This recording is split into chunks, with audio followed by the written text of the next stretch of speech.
自分たちのふるさとをもっと大切にしていこう、そう思うようになったのは2011年に起こった東日本大震災がきっかけでした。生まれ育ったふるさとや帰るべき家がいつまででも変わらない風景であり続けてほしい。子供の頃から慣れ親しんだ山や川、この自然がいつまででも美しい環境であってほしい。そんな思いがあって、生まれ育ったふるさとの川を守り、自分たちが好きな釣りをこれから先もずっと楽しんでいきたい、そう強く思うようになりました。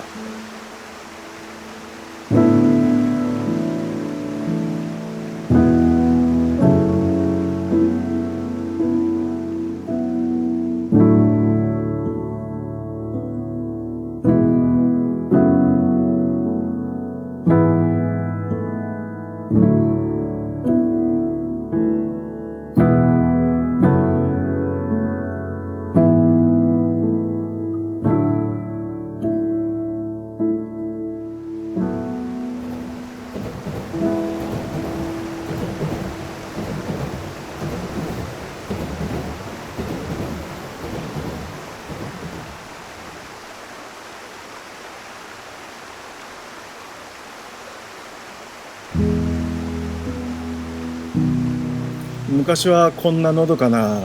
地域にもそれなりに活気があったんですね。田舎なんですけども、人々の暮らしには賑わいがあって、また山や川にも生命感があふれていました。とても活気づいていたんですね。上川町もそうなんですけども、他の地域、日本全国で人口減少、子どもの数が減っていて、合わせて自然と触れ合う機会も少なくなってしまっているにもかかわらず、人里に接している自然というのは人間が放っておけば豊かになるのかというと、そんな簡単な問題じゃないんですよね。山にしても川にしても、ある程度人が手を入れて自然と共生していかないと荒廃していきます。休耕田や耕作放棄地の問題とかあるじゃないですか。農家の担い手がね、減ってしまってるんですよね。川も同じで、川を管轄している漁業組合も高齢化して、将来的には消滅することも予測されているんです。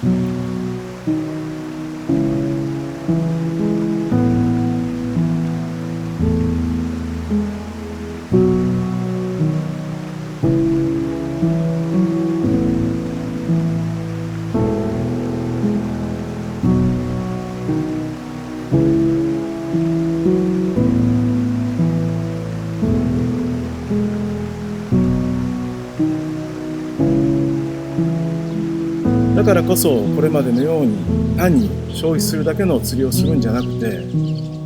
いつまででも魚が泳ぎ、生命の営みを感じられる豊かな川を守り育て、地域の未来につなげていく。それを担っていくのが僕たち釣り人の役割、釣り人が持つべき新しい価値観だと考えています。そんな私たちの思いに賛同してくれた多くの人たちが今、この上川町を流れる市川に集まってくれています。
マッチ・ザ・ハッチという言葉があるのけど、水生昆虫が川底から這い上がってきて成虫になる。で、水面から一斉に飛び立とうとする瞬間があるんです。その瞬間を魚が狙っているんですけども、一体この時期、この時間にどんな水生昆虫が孵化しているのか、その一瞬にマッチさせるために水生昆虫に似せたフライを巻いています。自然サイクルを推測していくわけです。フライにはそういう生き物の営みや自然環境のことを知ったり、学びの要素がとても大きいんです。この市川に大きいニジマスを放流している理由に、カワウから魚を守ることが一つの理由でもあるんですけども、釣り人は単純に大きいやっぱり魚が釣りたい、アングラーの夢を叶えたいというのがあります。ニジマスは低水温できれいな水にしか住めなくて、その上生態もとても繊細です。環境のバロメーターといっても過言ではないと思っています。つまりこの川にニジマスが定着しているということは、水質や河川環境、生き物にとってとてもいい状態にあると思っています。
地方創生とか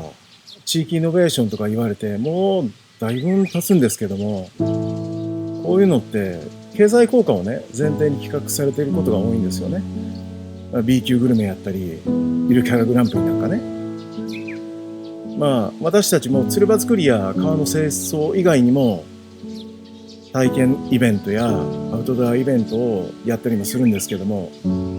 やっぱりふるさとの魅力のその本質や原点というのは何もないこののどかな風景の中にあるんじゃないかなって感じます。特にこういう田舎に生まれ育った私たちにとってたくさんの思い出がねそこに染みついているんですよね。でも田舎の人って子供から大人に成長するにつれふるさとから離れていってしまう。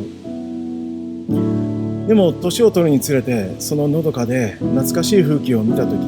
その中から子供の頃の思い出や家族や地域のぬくもりなんかを感じて、自分にとってかけがえのない本当に大切なものへと変わっていくように感じます。もちろん都会がふるさとの人もたくさんいるんですけども、田舎の風景って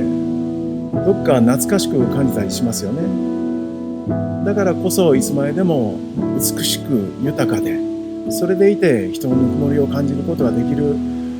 ふるさとであってもらいたい。そんな小さな町の一人のフラフィッシャーマンの思いが、数字だけでは推し量れない何かを未来へもたらすことを願っています。